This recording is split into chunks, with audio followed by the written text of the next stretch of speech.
This is Chris Hansen. Chad doing Rip City Radio here. It's your favorite basketball player, Tyler Hansbrough. This is Jamie Hudson. This is TJ Houshmandzadeh. And I'm going to let y'all know something. Duke sucks and Duke will always suck. You're listening to It Just Makes Sense. It Just Makes Sense.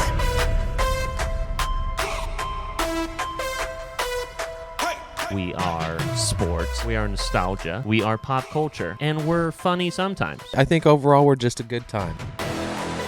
They thought we couldn't do it. But guess what? We're back. Podcasts are free, and we can do whatever the hell we want. Yeah. We never knew what we were doing in the first place. Yeah, that is a good point.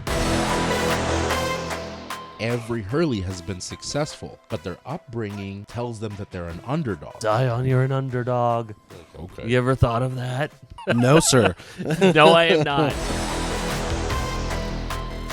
I need to speak to your manager. As he's holding his Someone hot in dog. charge immediately. Listen I here. expect free hot dogs for this information. Here's a straight man judging women's basketball after drinking beer. Look at So him you look at the thinking he knows 3-point line, you everything. fucking idiot. And who are we Speaking of to losing, call people out on losing bets, okay? We suck at betting. And remember, don't be afraid to fade yourself.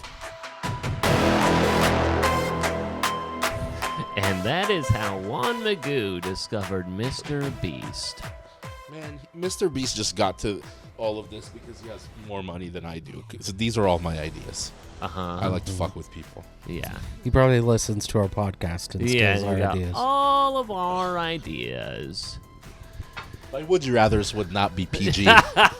Like if I had Mr. Beast type of money, it would be like shown on Pornhub. And I was going to say, I was like, on what platform would any of your would you rathers actually, OnlyFans maybe? I would OnlyFans take you? maybe. It would Yeah, have sure. to be. It was like every 10 days. I'm Even coming they in have with guidelines, though. Mm-hmm. that they wouldn't let me shove an object up somebody's A ass. frozen turd. Yeah, you have had some incredible. Every 10 days, I come in to the warehouse where they're trapped, and I present a different object to shove up their butt, Uh-huh. Yeah. and all they're getting is like, $20 $1,500 It's like the Mr. for 90 days of doing Yeah, that. it's like the Mr. Beast video where you're in the grocery store, but the stuff that you have to get rid of goes right up the butt. I saw that. Yeah. That's the plot twist for Juan Miguel. How much money does that guy have? He has a lot of money, but he doesn't. He literally he gets video ideas, and then he goes to ad partners and says, "This is my idea. This is how much it will cost. If you want to be the advertising sponsor on this video, you pay for all of it." And then all his money that he makes is off of his like candy bars and merch and everything like that. It is Beast Burger. Is Yeah. that still a thing? Yeah. I'm sure it is. The man, I hear, Jesus Christ, is a very neurotic, very just up Definitely your on the ass. spectrum. Yeah, I have heard of people that have worked with him that have just Is he married? lost or like their have a goddamn girlfriend? mind. No, Yeah, he has a girlfriend. really? Yeah. Oh well, I can't imagine somebody like that with like a partner. no. I mean, it's like as psycho. He's as a they different are. type of person. Just as psycho She's as probably they are. just as weird as he is.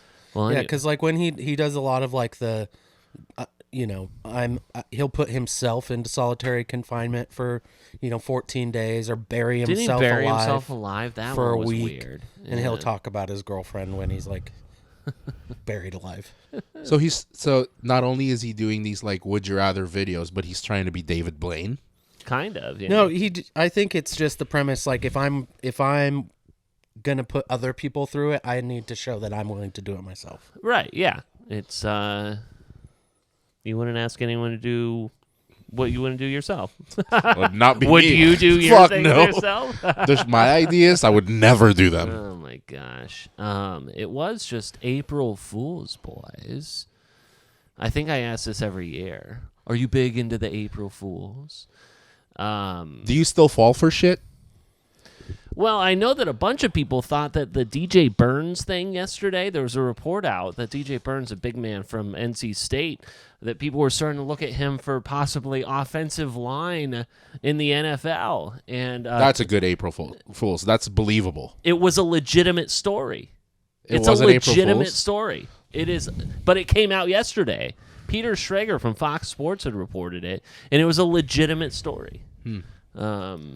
He said that he was on Dan Patrick's show, and he said that like no one has talked to me directly about it, but someone has probably talked to someone around him about it. But it's like he prides himself in his footwork. He models himself after at Any least guy his that footwork size after that's better at basketball, Hakeem. you want in football because they're just. Big guy with good feet, perfect offensive lineman. But I feel like we, lineman. as sports fans, we have these types of conversations all the time. Like, oh, Usain Bolt is a wide receiver. LeBron would be a tight end. But most times, you put somebody in a different sport and they can't fucking do it. I think I totally agree with that. It doesn't always translate to another sport, but I think a 6'5", 280, 320-pound guy that has good footwork in basketball almost always translate to a great offensive lineman. Yeah, and I'm pretty sure he played football in high school. He did, yeah. I think his last year was 8th grade, so I think we're as soon as high school. Because you can always get stronger, but if you have the quick feet like that, you'd be a great pass blocker. Right, like Shaq would be terrible in the NFL. He's big, but he's got no great footwork or anything like that.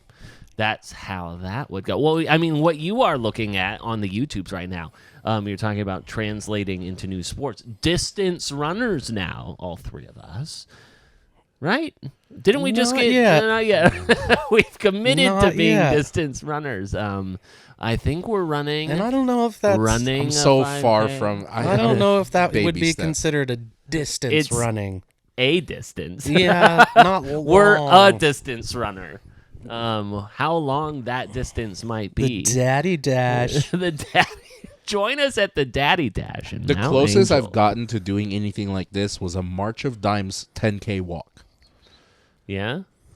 I did that in 2009. So a 10K walk around Portland for March of Dimes. Would you believe that I was a cross-country runner at one point? I did it because I It's was... just a hard no. I was in love with a girl in high school, and she was like... Did you "We run should-" like the girl from Taken?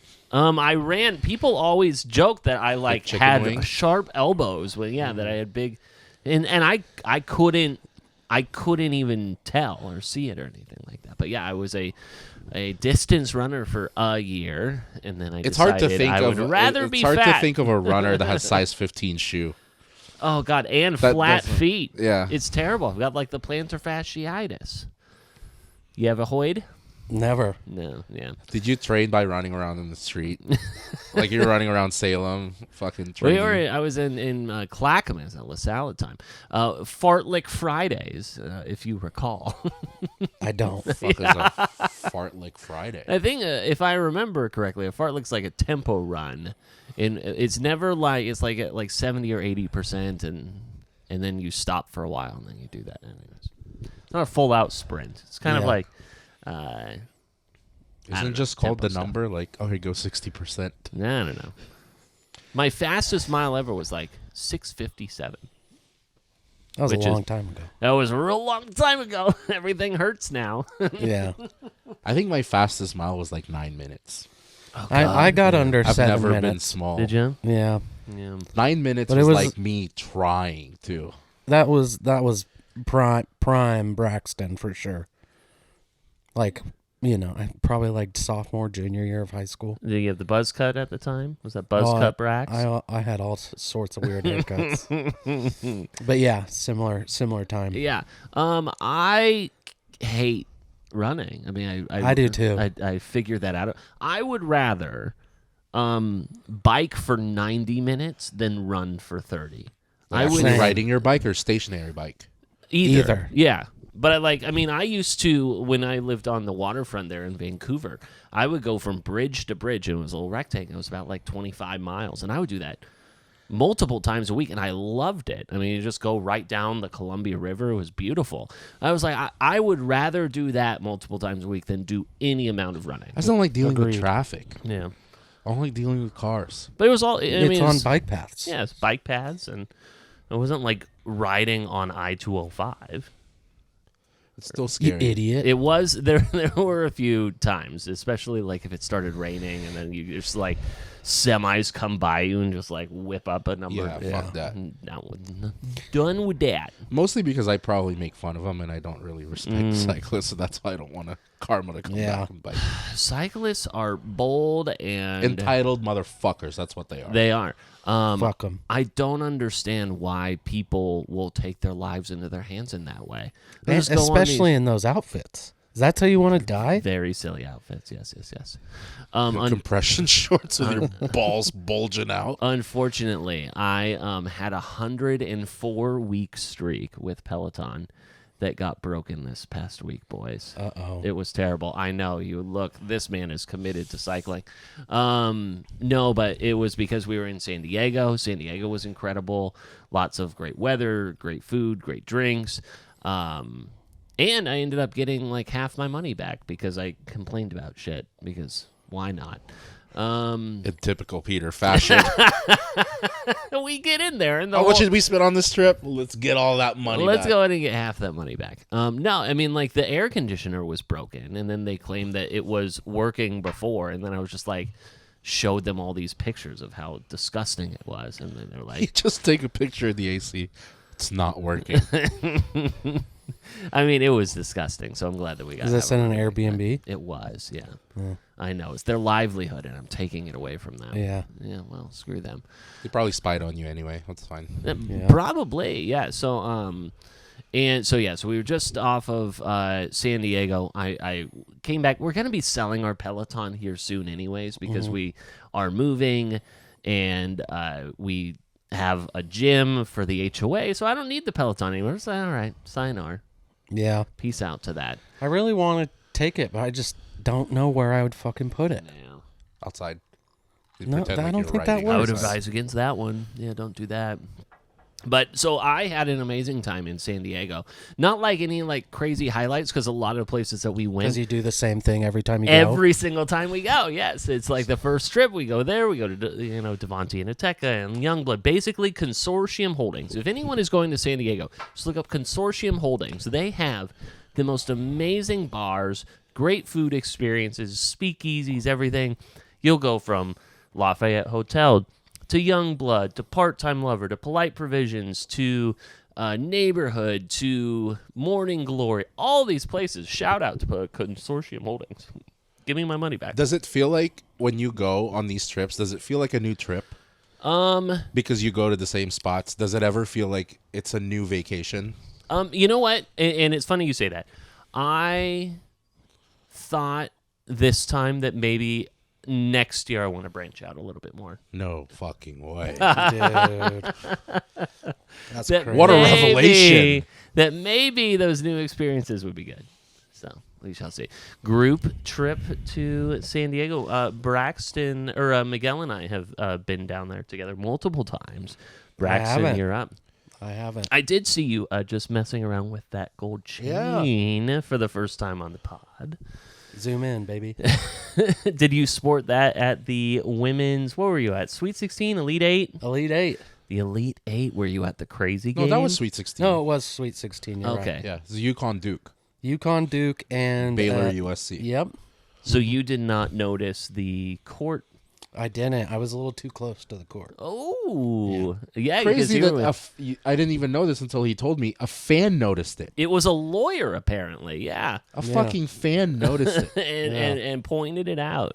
If you're sitting in those seats, I would assume you've had 3 or 4 beers. How do you notice a discrepancy like that That is Yeah. pretty wild. in the middle of a fucking game? Yeah, he was like in the 300 level, and he had like the right point of view, and he took a picture, and he's like, and he "Hold walked on." all the way down, and was like, "Hey, there's Yeah, something's off here." Who did he show it to? I don't know. Who Will do you, Ferrell. I think that there was. So there was a article in Willamette Week here, a magazine newspaper publication here in Portland, and yeah, it was a lawyer, and I didn't get a chance to read the article, but that I imagine that it is a little bit enlightening in terms of how they came about it. Who do you like when you walk down there? I need to speak to somebody. I need to speak to your manager. As he's holding his hot Someone in dog. charge immediately. So you have ketchup, right? Hold on. Yeah. So the 3-point line. Listen I here. expect free hot dogs for this information. Because yeah, I would be belligerent. I'd have no idea like how to express like, hey, you might want to check this out. Yeah. The whole I need to speak with your manager Karen move is not necessarily. Here's a straight man judging women's basketball after drinking beer. Look at so him you look at the thinking he knows 3-point line, you everything. fucking idiots. But I mean, like, I could understand in a way. I mean, maybe you guys would disagree with this. Why people like why you got away with why they didn't realize it, because like, you know, the logos are maybe like disproportionate or something like that. It's because it's Portland. Well, and it Portland was like sucks at basketball. it was like 10 inches off. It was not a huge amount. And what's interesting, post-mortem, because obviously the teams elected to continue to play, that the side in which it was longer by 10 inches or whatever, they shot better on. Yeah. 33% to like 29% on the one that was actually correct. So I guess it didn't matter. because that's where they've been practicing. They've been practicing on that line. But That's the universal 3-point line right now. But if you were like, and I've heard this argument, it was like, well, if you were a real shooter, you would have recognized That's that. bullshit. Yeah. If you are shooting 300 to 500 jump shots a day from a specific distance, and then you show up to a game and you think you're shooting from that same distance, your shot will be off. Yeah. If you're shooting threes right on that line where it was short. yeah. Either way, though, it was a lot of fun. It was a lot of fun. Very high energy, especially for the USC game. A lot of USC fans in the crowd. But and the place was filled out. And maybe it's bad on me to think that it might be not as full. Mm-hmm. Sure. But it was filled out, and people were getting ruckus. It was a lot of fun, and we had really good seats. Where exactly? And which teams were there again? So it was USC Baylor, Uh-huh. and then Duke UConn. Oh, shit. And then That's a great game to see live. You got not only you see the UConn program, but you see Paige Beckers, Aaliyah Edwards, and then Juju Watkins. Yeah, for sure. But we were 100 level, like probably like row N or L, I think. So, Okay.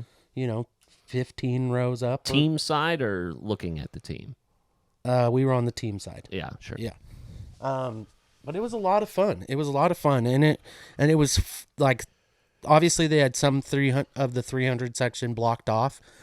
So the seats that were available were full, but it wasn't so full that like you were waiting in line for stuff. Mm-hmm. Like every time we went out, there was like beers. It was right across from like the Elysian bar or whatever. Oh, yeah. Mm-hmm. And so we could walk up, there was maybe 2 people ahead of us every time we went for beers. Maybe we just timed it right, but yeah, it was a really good time. And you went with Jake Green. Yep. Yeah. Mm-hmm. So he's got a youth basketball company that he runs here in Mm-hmm. the Portland area. So I imagine that is, I mean, like, were you just like stopped the whole time because he was just running into everyone, or was it not like Yeah, that? it was kind of funny because he had like parents working at the event. So he was like going around like saying hi / checking on people to make sure they were like where they needed to be. Sure.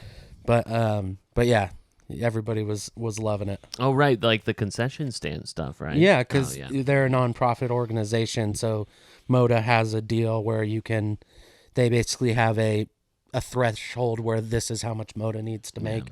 Everything above that goes to the organization. So a lot of the parents will volunteer to like work and, help make some money for the program, which is cool. Very cool program. Yeah, for sure. Short of the Iowa LSU game, that is the best place to be for women's basketball, because those are the only 2 that you weren't able to see. Like, Yeah. which would be great to see live would be Caitlin Clark and Yeah. Angel Reese and them. And Jake's from Iowa, so I'm sure that would be his preferred matchup. But that was a fun game, too. Miguel and I met up at with Jara and Ashley at Cider Mill to watch that game. That was yesterday, right? Yeah, just yesterday. 12.3 million people saw that game yesterday. It is the most watched college basketball game on ESPN ever. Yeah, it was a great game. It outpaced last year's World Series games. I think it outpaced one or all but one of last year's NBA Finals. So I mean, it's just like incredible the amount that the women's basketball has pulled, especially because of Caitlin Clark. But I mean, like, just in general, I mean, it's like to have UConn back doing what it was, with Paige Beckers kind of like in her return once again to kind of like reintroduce herself as if she needed to. But then again, like when just kind of getting a chance to see Juju Watkins, like she's a baller. Yeah, I mean, like people And have she's said a that. freshman. Yeah, she's that- not going anywhere right now. That it's like in 4 years from now or 3 years from now, like potentially putting her in the realm of a Caitlin Clark or anything like that. And it got me thinking a little bit, and I wonder if it's just because of, is it NIL? Is it because it was COVID season or whatever?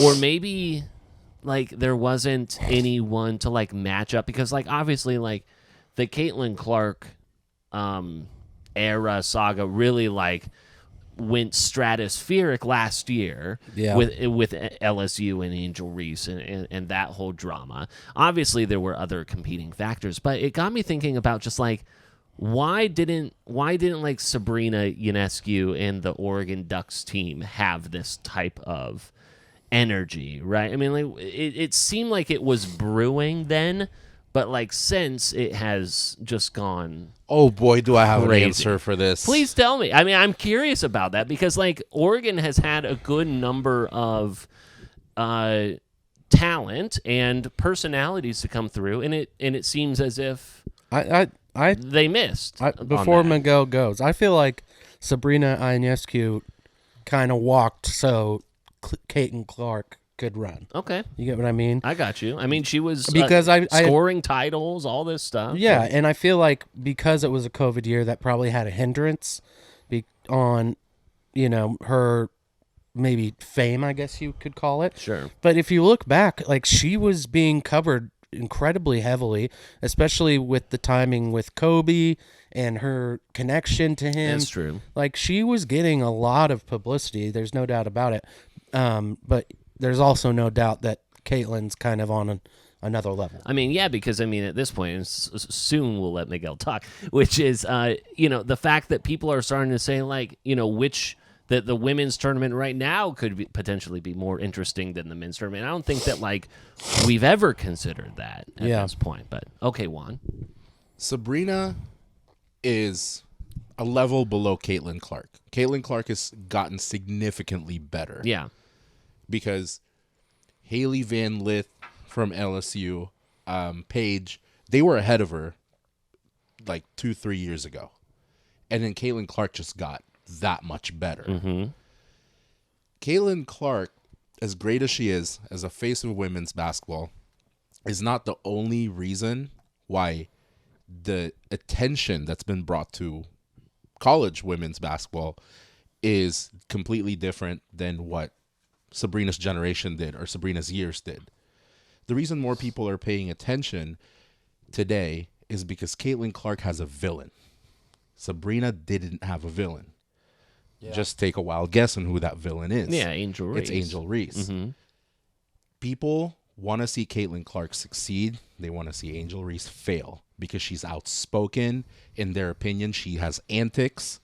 So they're watching her in the same way that they want a LeBron James to fail. Yeah, for sure. There's the two images in front of you, and that's brought on millions more viewers because of that matchup. It is interesting to kind of hear, and I understand the spotlight that these players are in. I understand the age, at what point in their career that they are, because like Angel Reese has, it seemed more or less like embraced that villain role, but then when they lose yesterday, she's kind of takes the approach of like, you guys have no idea how much shit I've been put through, and almost like, should we feel remorseful or anything like that, versus like totally embracing the role of which you play and then not letting those people win, I guess is kind of where I'm going with it. Because it almost felt like, okay, like all of this, if we really want to get to it, she could have said, I'm rubber, you're glue, whatever. That's bounce the off thing. me, sticks The to you. persona that Bullshit. she's taken, there's nothing she can say that she won't be judged for. Sure. Because that's the villain role that she's taken. She is looked at as a villain because she's outspoken, because she talks shit. She's a massive reason why we're watching women's basketball right now. Yeah. She's a huge fucking reason. Do not forget that. Do not ignore that fact. She is a giant fucking reason. As great as Caitlin Clark is, she is a big reason why people are watching. Yeah. And I also think that it's not just her individually that has created this villainess role. It's LSU. It's Kim Mulkey. It's Kim Mulkey. Yeah. It's the whole, I think it's the surrounding environment as much as it is her. Yeah, Kim Mulkey if not is more. insane. Which I think is great. Yeah, Because which if I that- think is, like you said, that's what makes this interesting. Because if that's separated, if that's not the case, that means the LSU squad doesn't have her back. Yeah. They're like, you're gonna take this role, we got your back. Yeah. And we're gonna be those people. That's fine. Yeah. We're gonna talk shit. We're gonna celebrate. We're gonna be over the top. And a lot of times that works for teams. Like we've seen teams in football, like kind of like the, who am I thinking of? I guess you could kind of say even the Eagles of last year, that kind of people were a little bit against them in some Want to ways. see you lose type of a Exactly. And it's like sometimes that motivates teams. I think that's what happened with LSU a lot last year, is everybody kind of wanted Iowa and Caitlin Clark to win and to see that kind of payoff. And for LSU to come out and do it, like, that's awesome. Good for them. But I think now having that happen, the redemption story of Iowa and Caitlin Clark is even bigger. But I don't think I think that it's so unfair to look at LSU and be like, oh, you're bad in any way, or have a negative feeling towards them. Like, I get playing the villain role, but that shouldn't go so far as being like, oh, you're bad people. Sure. Like, these are like, realize the entertainment in it, Yeah, but I mean, like, on the flip side, you have Kim Mulkey coming out a couple of weeks ago, basically like elevating the fact that there's going to be this hit piece by the Washington Post on her, and then takes up her whole time to say like, oh, this is a hit piece, and then the story comes out and it's just basically like, Kim Mulkey is a very intense person who it's kind of a nothing burger. It was just kind of like, she is an intense person who favors people and makes sure that people that she doesn't like, they know it. But I mean, it's just like, look at every single like coach like that. Every great coach, from the Bob Knight all the way up and down, where it's just like, you hated that coach, and Bob Knight would preach like composure and absolutely have no composure whatsoever, and it was just kind of like, Kim Mulkey is in that space. So it was kind of surprising to be like, okay, why are you fighting this so much? But Yeah. Kim Mulkey's her own beast. I don't think, even though she's the coach, she represents these players. She's her own crazy, psychotic person. But, like, giving credit to LSU, I want you to think of it this way. Think about if someone is saying something about you that is not true, but it's what's being presented out there, and they're prodding you. yeah, Over and over and over. they're trying to catch you slip. Not once until the whole This by Angel Reese showing the ring, was she ever considered a villain? She was Bayou Barbie, right? She was the graceful baller that was playing basketball, but the media was like, it's you versus Caitlin. Mm-hmm. Sure. It's Batman versus Joker. She's the golden girl, and you're the one against her. And every day there's articles they're telling you that's you. What do? Do you fight it and cry about it? You're like, okay, then I'll fucking embrace it because it's not going away. It's what they want me to be. Yeah. Whatever. Yeah. Which I think, in a lot of ways, if you're put in that situation and you say, you know what, I'm going to embrace it, credit to you. Because here's the thing. She's going to go on. She's going to do well in the WNBA. And we know, obviously, in the WNBA, she's not going to make a shit ton of money. But she's going to be able to have ad deals and sponsorships and all these different... Her name recognition is going to pay her. And it's going to make her millions of dollars over her career because she accepted that. And you know what? It sucks to be, 21 years old and... to maybe have some of that narrative go around about you. So I definitely feel that side of it and, understand maybe her qualms with it because that can't be fun all the time. But, I think props to her for having the maturity and the recognition to be like, you know what, even if I don't necessarily believe this about myself, I'll accept it because I know in the long run it's going to be better for me. Yes, I completely agree, which is why it's unfair to look at the post-game interview yesterday and think, you fake motherfucker.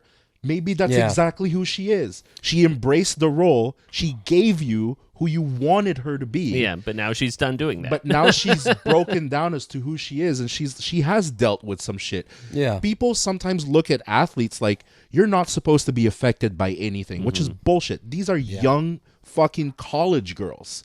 Yeah. In the big picture of the world we live in, they're 19 to 22-year-old girls.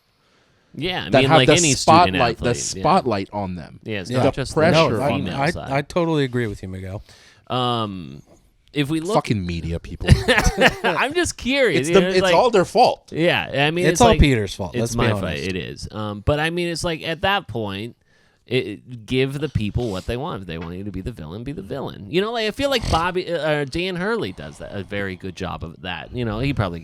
He's probably just a psychopath as well. Which I mean, the people you're bringing up, they do. Angel gave you that. Yeah. Mm-hmm. But when you see like a human moment, I don't think you discredit it.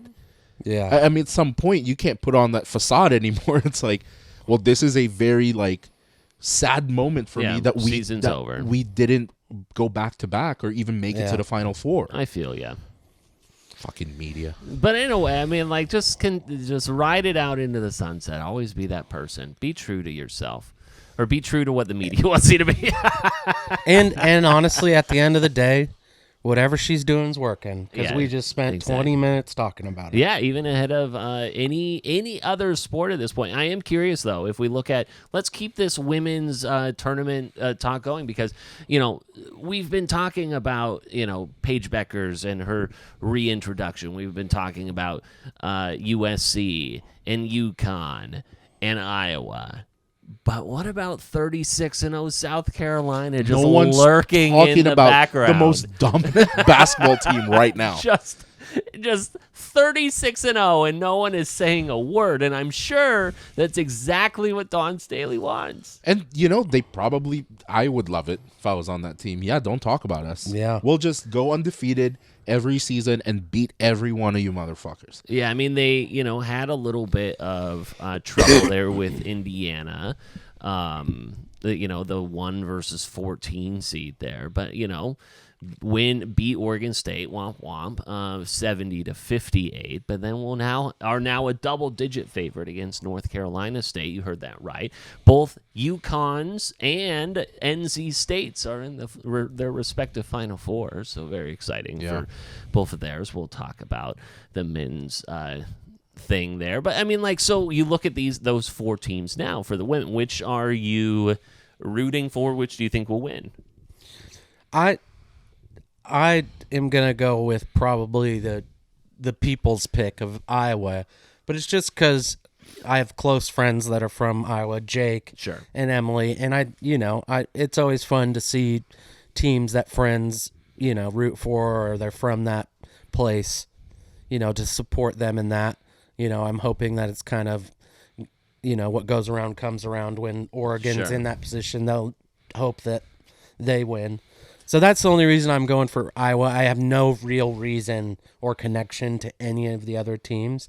So that's where I stand. It's hard to root against Caitlin Clark. It is. But I want Iowa to keep going, not because I am connected to Iowa for any reason, but just because I want to see her keep playing. Sure. Because what she's doing on the court is some Steph Curry type of shit. It's crazy. legitimately. I mean, she dropped 41 last night. She's averaging over 30 points. I think she averages 34. Yeah, so I forget how many times she scored 40 points this season or this tournament. She accounted for over 70% of Iowa's offense. Yeah, she just rain dances. The thing that's crazy is if you know the focus of the entire world is on you and you are the best player on the court, usually when the focus is on you, it's harder to put up the same numbers, but she's doing it every time. And there's no other player on that team that's even remotely close to how good she is. She is making everyone else so much. I mean, like the court vision, the passing is almost more incredible than the shooting because it's like, oh yeah, she could pull it from the logo. You saw Van Lith, right, yesterday just going like, do you see that video where she's just like shrugging her shoulders? Like, what do you want me to do? She's pulling up from the logo. No one does that. But that's the thing. How do you game plan against somebody like her when you know she's going to take the shot, but you still can't stop it? And if there's nobody else on the team that's as good, but she's still getting some of the shots that she's getting are all contested. Well, and that I kind of disagree because I think that her one skill that is so underrated, the way she gets space, is unbelievable. Yeah, I mean, tons of good ball screens probably. Because as well. these girls who are defending her and sometimes double teamed or whatever, it's like she always gets space. And it's like, holy shit, how does she get these shots where there's a hand there, but it's not in her face? And for her to dish out 12 assists last night, name another 40 and 12. another Iowa player. Yeah. We can't. How does she put up these numbers? I want her to keep going, but there's also somebody like Paige Beckers who was out with an ACL injury last year, Double knees, averaging 28 this year, and then South Carolina. I don't know who I want to win, but it would be between UConn and Iowa. Not even South Carolina. Not impressed by the 36. I love Dawn Staley, and I like South Carolina, but I'm basing it off of a selfish fan on who I want to see keep playing, and I want to see Caitlin Clark. What's the matchups? So we have UConn versus Iowa, and then USC and USC, SC. or USC SC. No, USC didn't win. Yeah, University of South Carolina. South Carolina. Yeah, South Carolina. South Carolina and NC State. NC State. Yeah, that's what. Yeah, USC is USC, but just a different USC. University of Southern California lost. So Iowa and UConn are not going to play each other in the final. So it would be we can put South Carolina on one side. It would be between UConn and Paige and Iowa and Caitlin Clark. Do we each want to take a team at this point, or is that because two of those teams are going to be facing each other that we don't want to do that? Because I would be comfortable taking South Carolina. I know the 36-0 team. I'm very happy to do that. Oh, how kind of you. I don't know. But I mean, if everyone's saying that it's Caitlin Clark or bust at this point, I can see Dawn Staley playing either Iowa or UConn and putting 3 people on each one of those stars and say, let somebody else beat us. Yeah. And then it'll work. Because if you stop either one of them, they're done. And I don't know how they weren't getting doubled in the last 3 or 4 games. Why don't you double these people? So are we doing $20 each? And you? I'm not betting. All right. Screw you guys. Well, I'll bet in the final. In the finals, Yeah. it's still Final Four, so we don't know who's moving on. Yeah, I'll bet you if it's Iowa SC, I'll bet you. Okay, so if it's Iowa and South Carolina, it will be $20 on that. Okay. And if it's UConn... Yeah, I'll put 20 on Okay, UConn. cool. So I will... all right, cool. So the bet is there. I don't feel good about that because I think South Carolina can beat either one of them. But, it's kind of... Contingent bets. Good. It's kind of like, the years that, Tom Brady, when he went undefeated. It's hard to close out that last one when you haven't had at least a loss to learn from. Because we all know losing teaches you. That's for sure. But if you're as dominant as dominant, I mean, and that I think that one thing before I transition, if South Carolina does not make it into the final, I will. Oh, I'm absolutely betting against NC State. No. But I will say You'll that take either. No, I'm just saying that I will pay you guys out the $20 both. Because, Okay, even better. Yeah, Because I didn't expect that. Yeah, that's how that'll Man, go. 2 revelations tonight. One thing before we move on to this, I want to get your guys' opinion on the Big 3 offer. Did you see this? I did the $5 million to million. Caitlin Clark. I think it's great. Do you think she should do it? Yeah, hell yeah. For Why not? the money, yes, but they'll treat her differently, and I don't think she'll like it. I mean, they'll definitely come out and be like, "Oh, we have something to prove," and they'll try to make a joke of her. I don't agree with a lot of takes from like Kenyon Martin. Yeah, Kenyon Martin I was said. gonna ask next. Kenyon Martin said something very accurate about the Big 3, because I don't know how many Big 3 basketball you guys have watched. I've watched a good handful of them. It's kind of like NBA watched Summer less League than in a way. 5. It's kind of like what? Is it like NBA Summer League No. where guys just go out and just like try and destroy each other to prove something? Destroy, not in a basketball way, but destroy each other in A physical way. a physical no, way. that's exactly what I mean is that like you have guys, I saw this constantly when I was at Summer League where people would get hurt, like guys who were nobodies would try and prove something against like, Then Summer League is a baby version. Yeah. Because the Big 3, you're talking about people that are out of the NBA, that are fucking grown men, that are playing what he called prison ball. Yeah, prison ball. And you put Caitlin Clark in that environment, I don't give a shit how good she is. Not only will they gonna treat get hurt. Will they treat her differently, which she'll hate because how competitive that girl is, she'll be like, treat me as an equal. Well, if fucking Al Harrington is guarding you in the post, you want him to treat you equally, you're not going to be able to get up. You are tiny. You want these guys to actually play their game. The money is great, but I just don't think it put... Yeah, does the money outweigh the negative effect it would have on her image? Because I think that, I don't think that she should just be like, oh, no, I don't want to do that. They're going to... they're going to bully me or whatever, because I don't think that's her character. But also at the same time, it's like, 1, you could get hurt. 2, what if they do fucking bully you and you're just made to, and I say this hesitantly, but they just make you look like a little girl.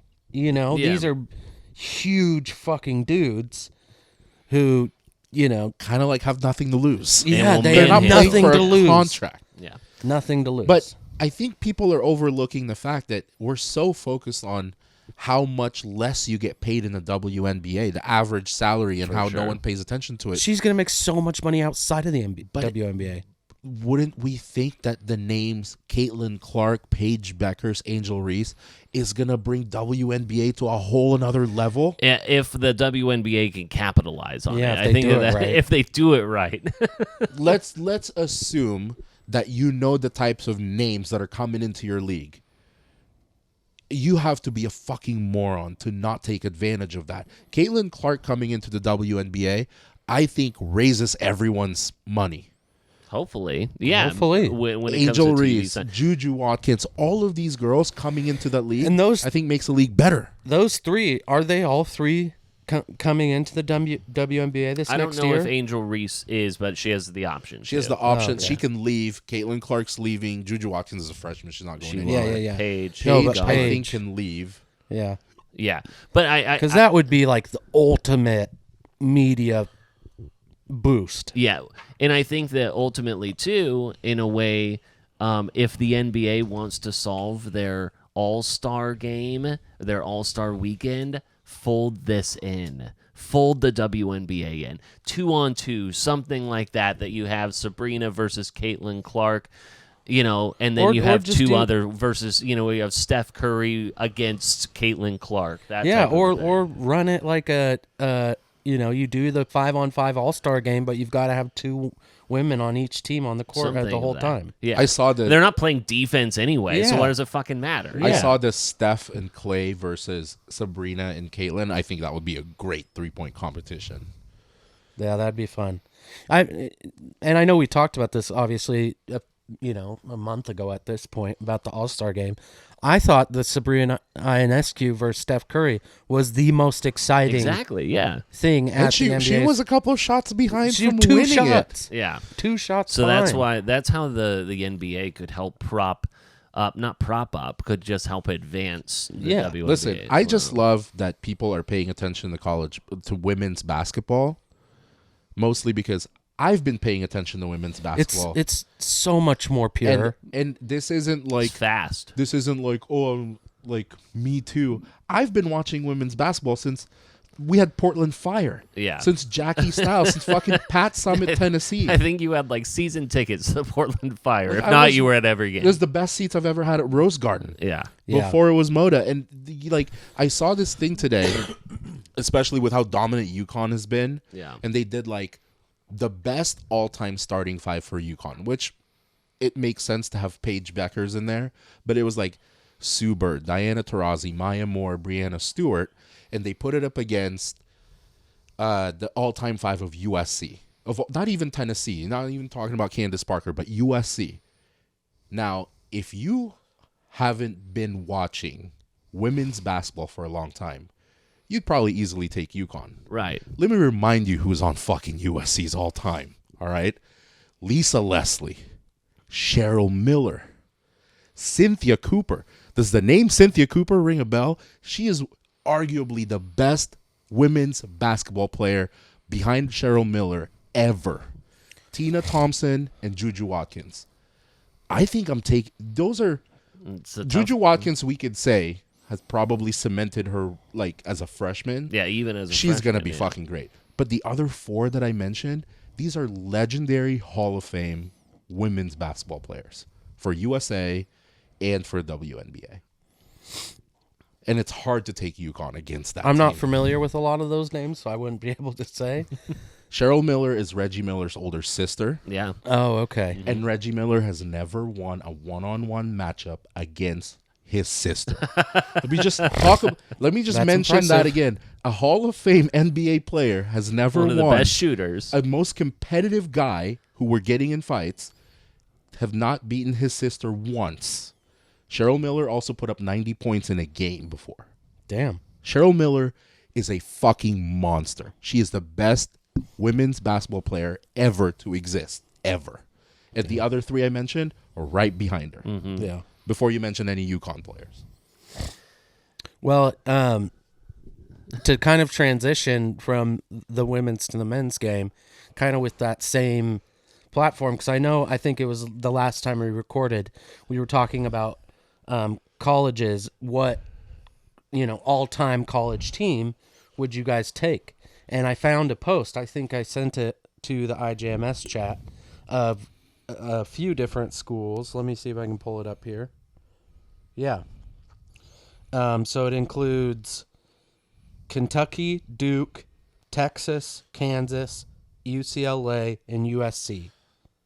It's the last message that I sent to the Instagram IJMS. Oh, on the Instagram. Okay. Say the schools again. I'm interested to hear your guys' opinion. Kentucky. Jeez. Sorry. Why does it keep doing that? Kentucky, Duke, Texas, Kansas, UCLA, USC, and Michigan. And if you guys, I'll pass this around if you want. I don't know why. I already love it because you did not mention North Carolina once. Yeah. That's fucking I don't great. have IJMS logged in on this computer, which is why Here. it's not up. I'll let you look because it shows you the starting 5, and you're probably more familiar with those guys than I could probably name them without looking. If they're doing all time, Texas should have Kevin Durant. It's going to be recency shit. They're not going to have anybody super old. Texas would have Kevin Durant, DJ Augustine, PJ Tucker. Here, he just sent it to himself. He's going to pull it up here. But I thought they literally took exactly what we were talking about and put it into a post here. So John Wall, Booker, Randall, Murray, and Davis. That's for Kentucky. And then you got Ingram, That's my 5.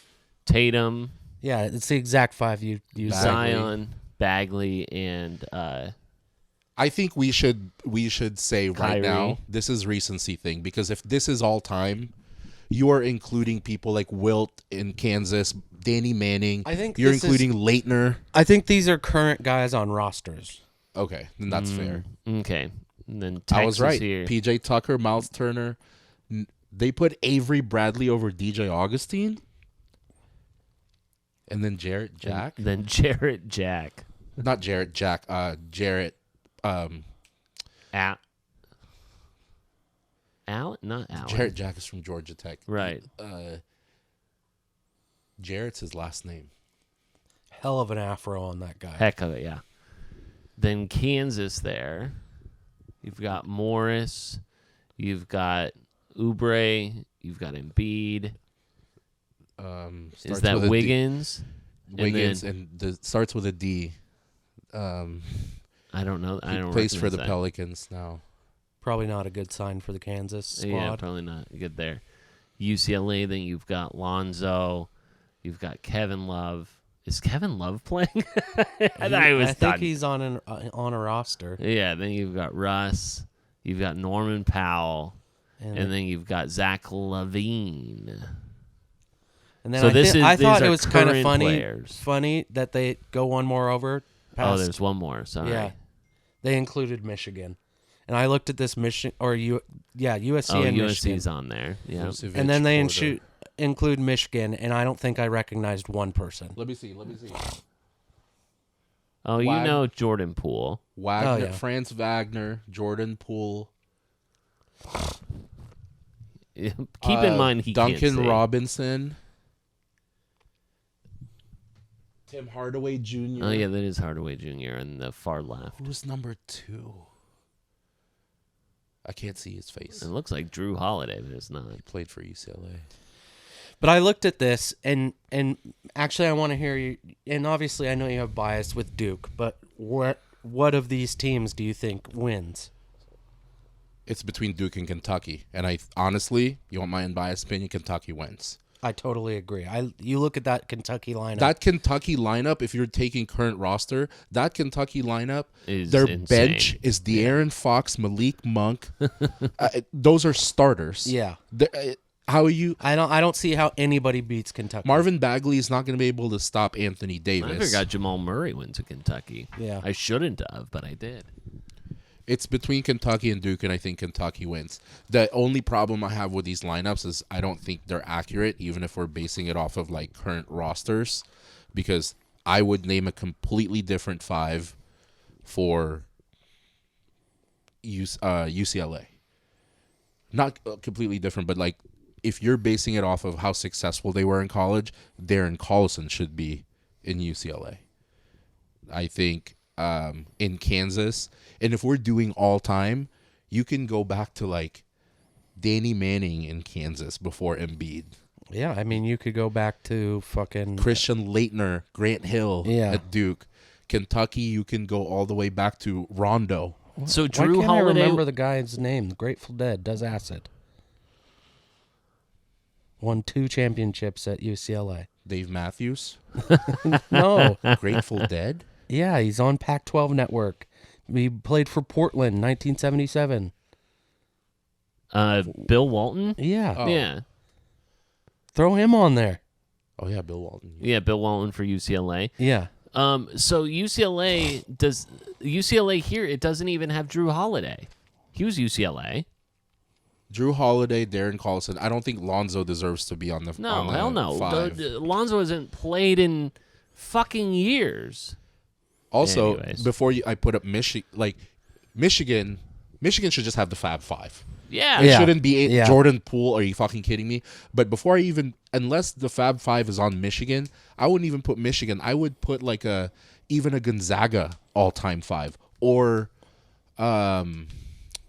what fucking school am I thinking? Like Texas, they've had good players, but you're not thinking of an all-time 5. What about Florida? Florida, back-to-back champions with Corey Joakim Brewer, Noah. Joakim Noah. I Al Horford. hated Joakim Noah so bad. That oh my team god, was a I hated him. fucking incredible team. He was so fucking annoying. But yeah, I'm glad they put this post up because I knew it would get some good conversation for Yeah. sure. Yeah, it is pretty wild. And again, like someone is creating this and totally forgetting that some of these people do or don't play. Where's Romeo Miller on USC, huh? Yeah. Fucking little Romeo played. Oh gosh, Goodness what gracious. a throwback, little Romeo. You know Jalen Rose saw this fucking post and was like, you fucking kidding me with those Michigan players? Yeah. You put fucking Duncan Robinson over Chris Webber, Yeah, Juwan Howard. Bronny James saw this and was like, He's transferring. I'm transferring to Duquesne or wherever the hell he's I think going. I think he should go to Duquesne. Yeah. Play Duchesne? to play for DeQuez, LeBron's old teammate DeQuezna. as a head coach. I Not think a bad he should idea. go. Not a bad idea. You were talking about name recognition, trying to figure this out. If we transition into the men's tournament, a team that you can't really name a lot of players on would be UConn. A dominant team, 10 games in a row, winning by a 13-point margin or more, goes on a casual 30-0 run against number 3 Illinois. Yeah, It's just actually, insane what UConn is I doing. kind of have a beef to settle with Miguel. Not with Dan Hurley. You, No. you let me With influence your Miguel. bracket. Yes, because Welcome to hell. I on this podcast, Illini. I was like, I really think Purdue could do it. I really think UConn could go back to back. And you were like, no way. Screw it. No way, dude. And I was like, okay, this guy This guy watches. he watches basketball more than I anything. do. Has more winning brackets in the last 10 years than anybody I know. Might as well listen. I'm in last place in both pools I'm in. I will tell you. And somehow you're towards the top. Yeah, I still He have went good, against his own advice. I still have good picks. No, I have UConn in the finals. That's true. Yeah. I just didn't. I like in my 2 separate brackets that I do have UConn in the finals in one, but I didn't expect. I mean, obviously, like you can predict things. I expected them to be good, but I didn't expect them to go not this far, but to be as dominant as they have been. UConn. And the team And that Purdue. the team that really left. Well, I did say something about Purdue, and I said the history. As much as I didn't believe in them, the history works on their favor. Because of the 16-1 Because upset. when Virginia lost to a 16 seed, they won the national championship the following year. Now Purdue lost to a 16 seed last year, and no one can stop Edie for some reason, and they're going. DJ Burns might, but that's for a discussion. And for I the even moment. remember I was like, I think Zach Edey might have found himself, coming to his body. We had that whole discussion about that. about You were coming like, into your no, body. No. Iowa State really let me down. Yeah. I thought on that side, That was a I Iowa had them in State- the Final Four because what you said. I had them in the Final Four in the other one. But yeah, somehow my picks have still gotten me like second, but I'm out of every Except for bracket. Duke, huh? Yeah. Is now the time we talk about that? Well, before you get into that, I just wanted to say one more thing about UConn. UConn, Let it simmer. after the fact that they've won by double digits in the last 10 games, have trailed by a total of 28 seconds the entire tournament. Credit It to is Dan Hurley, man. Pretty wild. I like him. Dan Hurley, the Hurleys to me will always be tied to Duke. I love their dad is fucking. I mean, I'm pretty sure their dad. I don't remember his name, but in the Catholic prep, or it's not a prep school, it's a public school in New Jersey where they both played and coached. I think their dad won 28 straight championships, or Yeah, 28 all time, 28 all time, which is fucking crazy. He has an insane record. It's fucking crazy. And Dan Hurley is a product of that psycho. Like, he is insane, but in a great way. So Bob Hurley is the old one. They've got Bobby, who Yeah. is the junior, and then you have Dan. And Dan, it's working out for Dan Hurley. He is just succeeding everywhere. I think, as much as I love ASU, I think Bobby needs to leave ASU. I think he needs to take a step back and coach like a Creighton or a Drake. Well, what's his name? The guy, what's his name? The Creighton coach. He's never going to leave. Yeah, no, they've got maybe it. not They've- Creighton, but you know what I mean, like a Dayton Sure. or Yeah. a Drake. Yeah, These like mid-major. 7 to 11 seeds. I think Bobby Hurley needs to go there because those are the type of guys that will respond to the type of coach he is. Because he's just as aggressive and crazy as his brother. Yeah, they're tough love coaches. Yeah, but they're not the type of recruits they get at a school like Arizona State for basketball. Isn't the type of players that will respond to a Hurley. Yeah. Yeah, he needs to coach like an East Coast team, I feel like. They will Yeah, respond. a They St. will, Peter's. Yeah. Yes. They'll have more of a they'll respond to him better. I feel like. I feel that. Yeah, I mean they've constantly talked about that tough love side of things and having kind of like a pool of players that they love to go after, like kind of a feeder system and everything there. And the thing I really like about Dan Hurley, I was listening to an interview with him on a podcast just the other night, and like he is so self-aware Yeah. of fair. like how fucking nuts he is. Yeah. He's unapologetically himself. And he doesn't give a fuck. Yeah, he just knows that he's got checks and balances with his wife and with his agent. Yes. And they're going to reel him in until Yes. they say, you know what, maybe you shouldn't threaten to fight fans. Maybe Yes. go a little above board. Yeah, in this podcast, these guys were kind of like poking fun at him and like calling him out for shit, and he was just laughing right along with it. And he's like, "Yep, that's me," you know, like duh, that's look, you can't say shit. I'm winning. Of course, I'm crazy. I remember earlier in the year, I tried to find a clip of Dan Hurley in a huddle during a timeout talking about just like they were up by double digits and he was just like, stomp on their throats, murder them. I mean, I don't think he said murder, but he literally said stomp on their throats, and it's kind of the mentality that they've had. It's just like unapologetically stomping proverbially on people's throats. I think the great thing that's worked out for him is he, like the way that we're talking about Bobby Hurley, to find a program where the type of kids, the type of, in your words, like an East Coast kid that could respond to your type of coaching. I think Dan Hurley found, but in a program that's a blue blood. yeah. That is a lethal combination pretty because darn lethal, in the yeah. Big East, you are the best school in the Big East, which was at one time was known as the best conference in basketball. They still get recruits, but you're not getting the kids that are entertaining Duke, Kansas, North Carolina, Kentucky.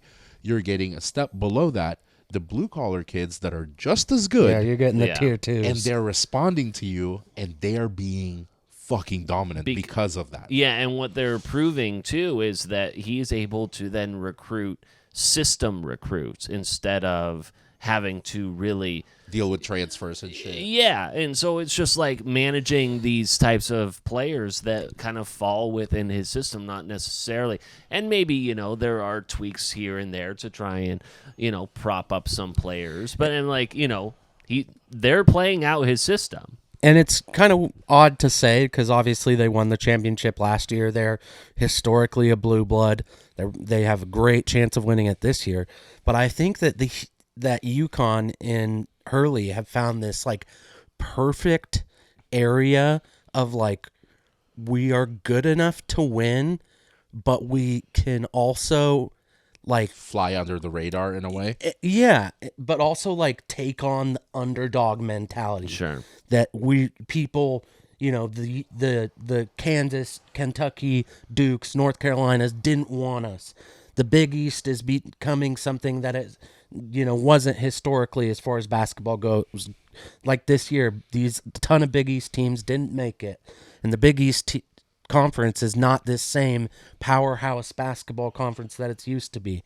I feel like they have found that perfect middle ground of like, we know we're good, but we're not taking anything for granted. But which is perfect for the Hurley style Yes. of coaching, because every Hurley has been successful, but their upbringing tells them that they're an underdog. I mean, they're Jersey kids. They're Jersey kids, so they like to promote the underdogs. And no matter, I think if Bobby Hurley coached at Duke, he's pitching that we're underdogs still, which wouldn't work there. Yeah, it wouldn't work. necessarily. It wouldn't work. But that's just how they coach. That's who they are. Zion, you're an underdog.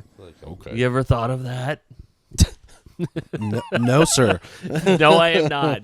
Never no, been. I am not. In any way, the other stat, just again about UConn, is that this was even getting into the Elite Eight, but now it applies to the Final Four as well. That UConn is the first team since 2007 to advance past the Elite Eight, so to win in their Sweet 16, but then also in their Elite Eight. So first time since 2007, you're seeing a repeat champion go this far. Who was the last back-to-back champion? Florida? Florida? Yeah. 07 and 08. Yeah, those bastards. But yeah, so let's get into the... Also, just real quick, only 5 teams have been to the Final Four in football and in basketball, one of which, let's all say it together, 1, 2, 3, Oregon Ducks. Fuck Dylan Brooks.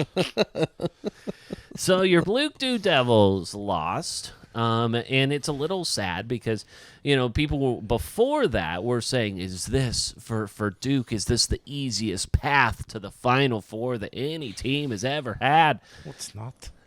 I mean, they did have to play Houston, but it was without Shed, who gets hurt in the first half. I mean, it really showed how reliant Houston was on him. I mean, in that game, they played with some big testicles. They certainly did. They gutted that out. And then it kind of you get back into the NC State, and then it was back and forth until right in the middle of the second half, right? I think that's when NC State went on the run. And then it just kind of didn't. I think to say that was an easy bracket, I think a lot of people that say that are saying it because Marquette lost and Houston lost. You judge the bracket after results, which is with hindsight. Sure. Marquette as a 2 seed, they weren't supposed to lose. Houston wasn't supposed to lose. That was not an easy bracket. I don't think there was any easy brackets. There's no such thing. Yeah. I mean, it's one of the most difficult, playoffs in all of college sports, of all sports in general.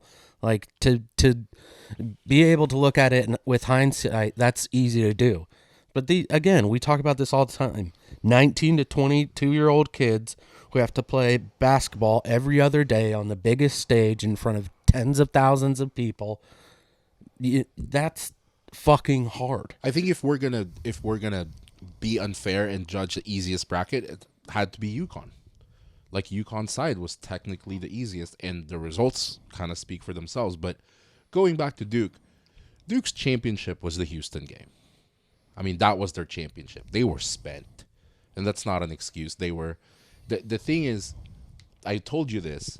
Shed won out, and that was a massive advantage for Duke. I completely understand that. I'm not going to deny that. But Houston is filled with seniors, experienced guys, which is always my fear when a freshman one-and-done led Duke team is playing. And if Duke didn't show any fight when they got punched in the mouth, getting down 8-0 in the first 4 minutes, and then Shed went out, then I would have been it was because of Shed. But they started fighting, and that's all. I just wanted to see toughness. Whether they win or lose, I just need you guys to show some fucking fight. I have been calling them soft the entire season, and for me, an Elite Eight finish is good enough. So what do you see in the NC State game? A gas team? Not gassed, but I think undersized with DJ Burns against him. It was the experience of NC State, I think. The experience of NC State, the momentum, and their momentum, yes, but it came down to Filipowski versus Burns. You're talking about a 23-year-old grad student versus a sophomore Cal Filipowski. The experience is not just skill on the court, but how you respond when things aren't going your way. That is the difference between a fucking adult and somebody who's younger. Filipowski showed that he was rattled and that he was frustrated, and he couldn't bounce back from that. DJ Burns played with a smile on his fucking face the entire game. He was having fun. and Filipowski showed out against Houston, and I feel like they approached this game with, we've already won.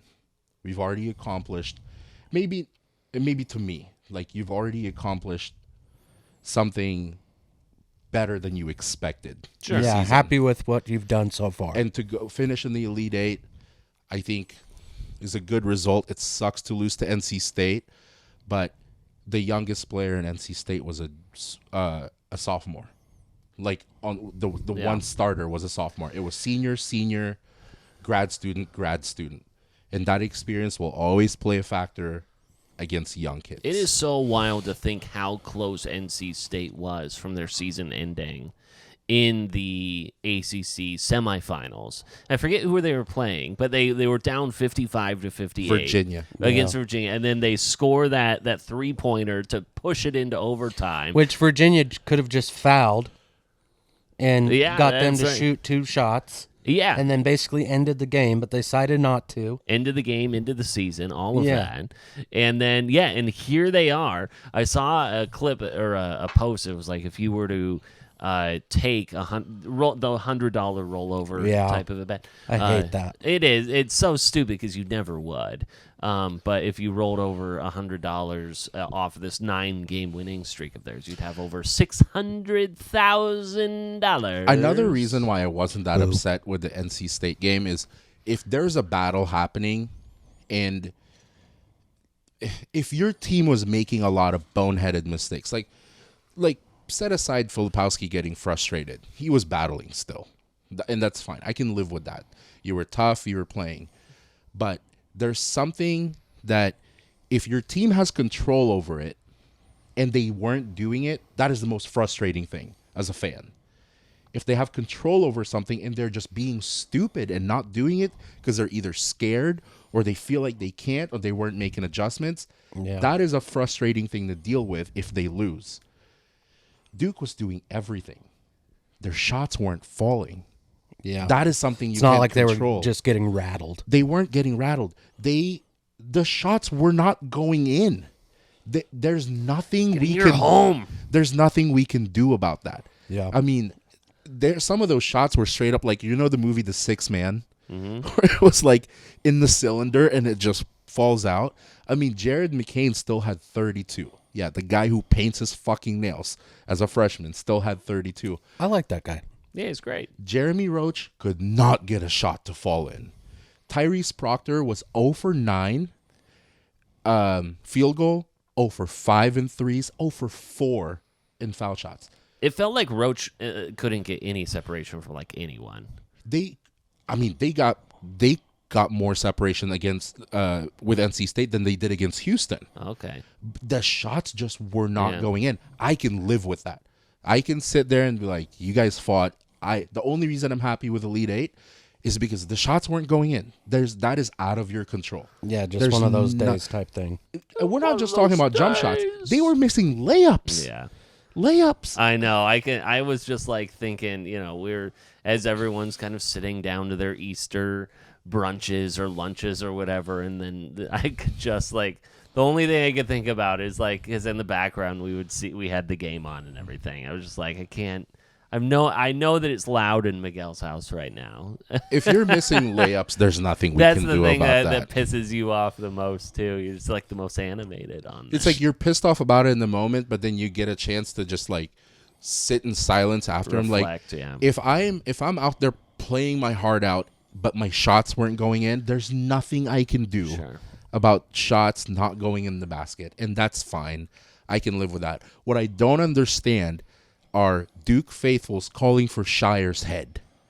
Oh, that is silly. fucking stupid. Very like silly. I am in like Duke groups that I've left a couple of them because these are just like unfair, biased fans. Yeah. And I've been called like, this is like as far as my involvement goes with social media. It's like I left a group, or the one group I got kicked out because I said my piece being a fan of basketball, and they were like, well, you don't support Duke, and like you can't be logical. I'm like, why would you call for a guy's head who in his first year, let's like lay everything out on the table. He took over for the greatest college basketball coach ever. Yeah. Still had the greatest recruiting class. He is recruiting his ass off and beating everyone in recruiting.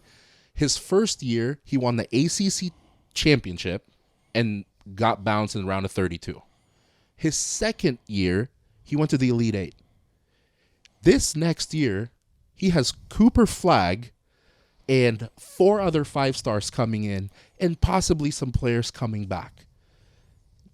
What is he doing wrong? Right. Yeah, you could argue that Duke is one of the favorites coming into 2025. Yeah, I haven't looked at the early indications, but I would imagine they're right up there. But yeah, grass is not always greener. Speaking of Easter, though, Jesus, one of the most successful transfer portal guys we've ever heard of.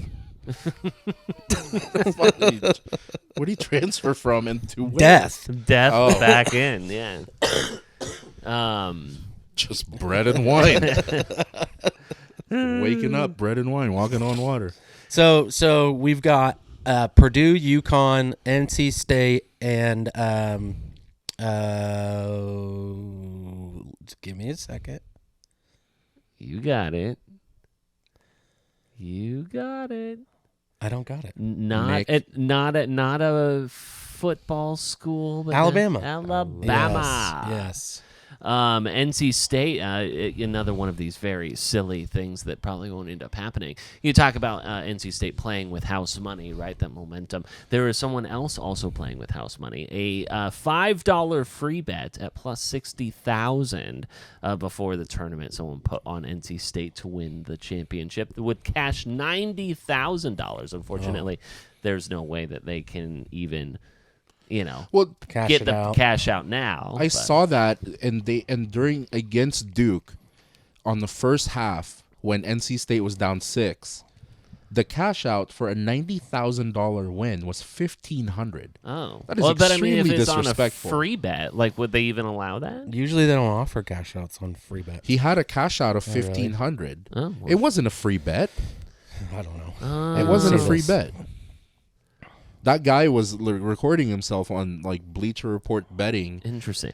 I just see on this, it is a little. So it says total wager 150. It says NC State future off a free bet. So I'm a little confused. Then that's a different bet because the other bet was $5. The other bet was $5 to win 93,000, and it was NC State to win the championship outright at plus 50,000 that he put during the Virginia game. Gotcha. And like he placed that bet, which I think by mistake when they were down 3.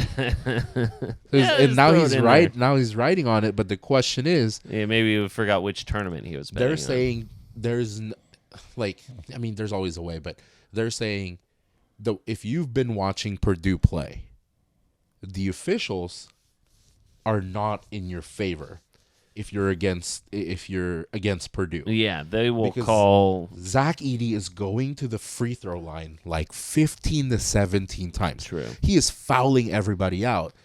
And DJ Burns. Freight train. The difference, That matchup, I want so much of that. The resurrection of the big man. The DJ Burns, he against Duke, so they control his minutes because he gets gassed out.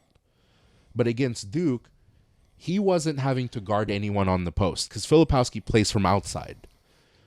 He is going to get gassed out guarding Zach Edey in the block. And he's going to get called for fouls. And he'll get reckless, and So I don't know how well this is going to work for NC State, but I like the idea of just putting a few dollars on NC State and Alabama parlayed together. I think it's sitting at like plus 2,500. Yeah, I'm to sure just take it is. those two money line. I think Alabama has a chance to beat UConn.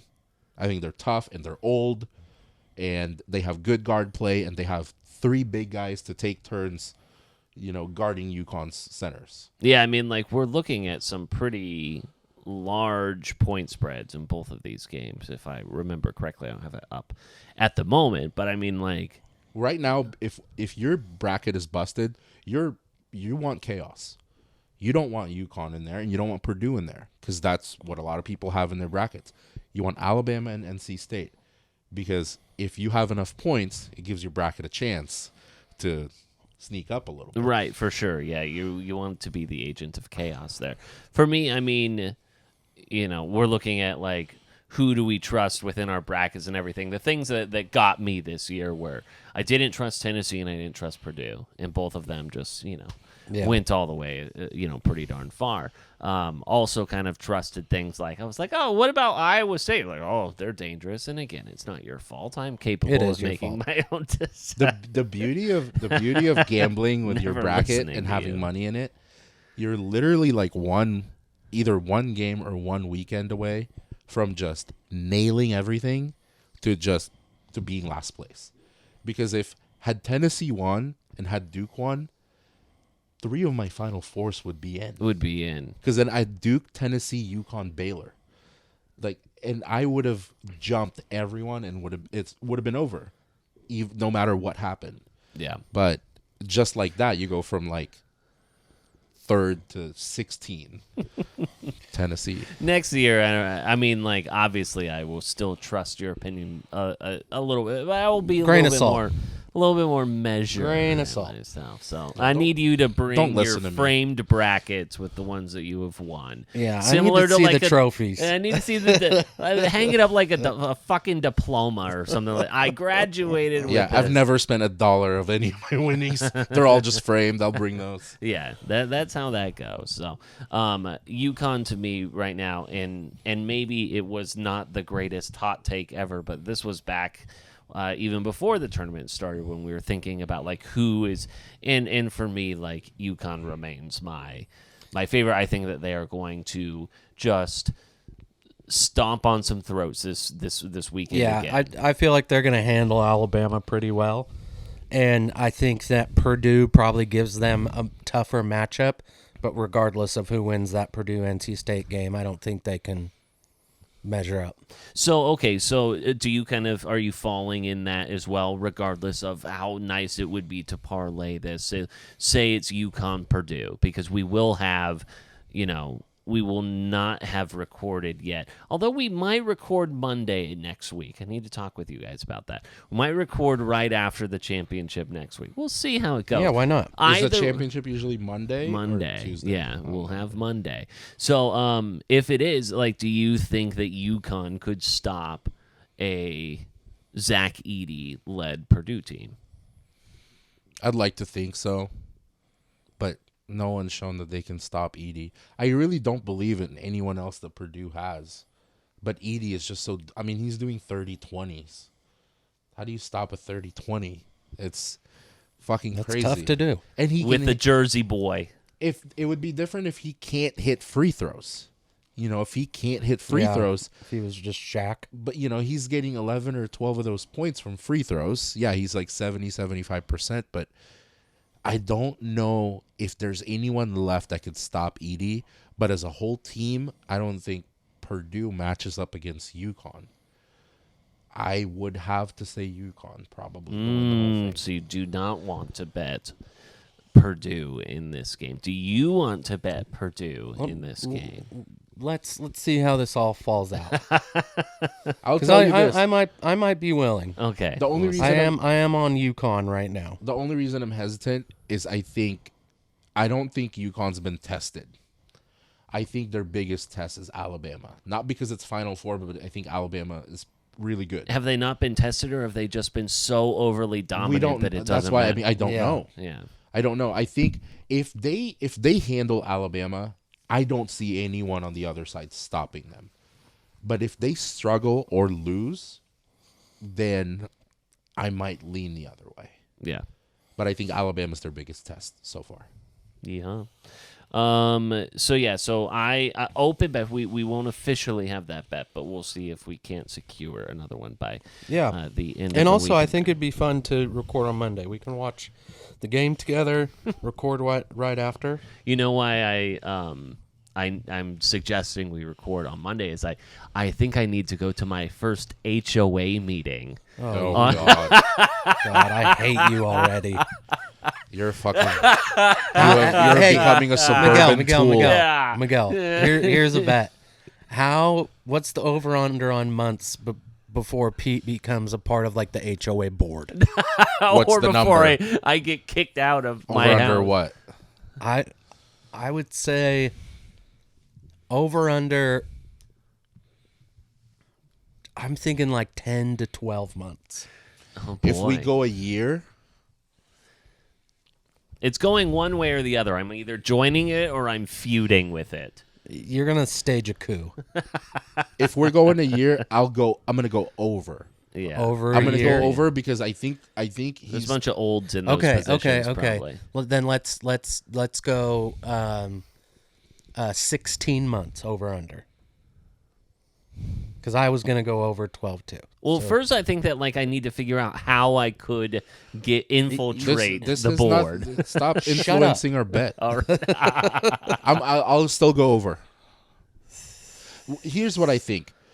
He has such a problem with authority. Right here. He's got a You be problem quiet. with people telling him what to do, but he's going to give it time to see if he can finagle some sort of way that he gets his way without being a part of them. And I think And that's why I said the board, not the Yeah. president. Like he's gonna become like the secretary, so he has the ear of the Yeah. people The who deals I'll risk it. I'll say over 16 months. the deals happen Also, outside of the I think boardroom. decision will be made right and not 16 to Yeah. 17 months in. Deals happen outside. We do need, so we're putting up a fence at our new make. house. Oh, so And he's we- gonna have to grease some palms. I do. We submitted our application today to You should have print new business cards. It says Suburban Tool. That's especially now you're a Schmo. Lake O motherfucker now. Yeah, we're You gonna get a so- VersaCourt? Sure. Yeah. What Yeah. is that? A Versa what? It's better. Oh, it's better than those cheap ass Those- sport courts. Yeah, those stupid sport courts. But yeah, so I do have to go to an architectural committee to answer any questions that they might have about my renderings and my plans. You know, put your up a ass. fence. Let me show you what your life is gonna be like in the next few months. Hey, Peter, can I put pavers on my own house?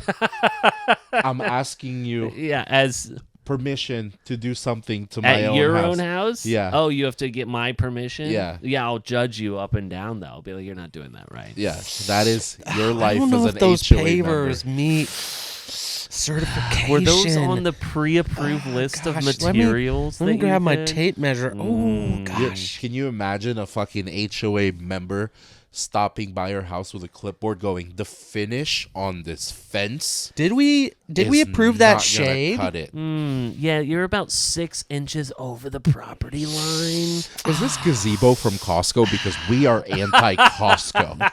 We're anti-Costco as a board. Are you a capitalist or Yeah.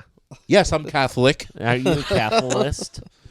No, Oh. I know. So before I guess we could talk about this now, but this is our last recording here in this at this studio. We may have to go a couple of weeks with a maybe hybrid remote studio type of a thing. We'll figure it This out. podcast just keeps getting kicked out Can of its we- lease, and we need to fucking lease We another keep getting space. evicted. Yeah. We keep getting evicted. Portnoy, save us. You should be at this part, at least of the YouTube version.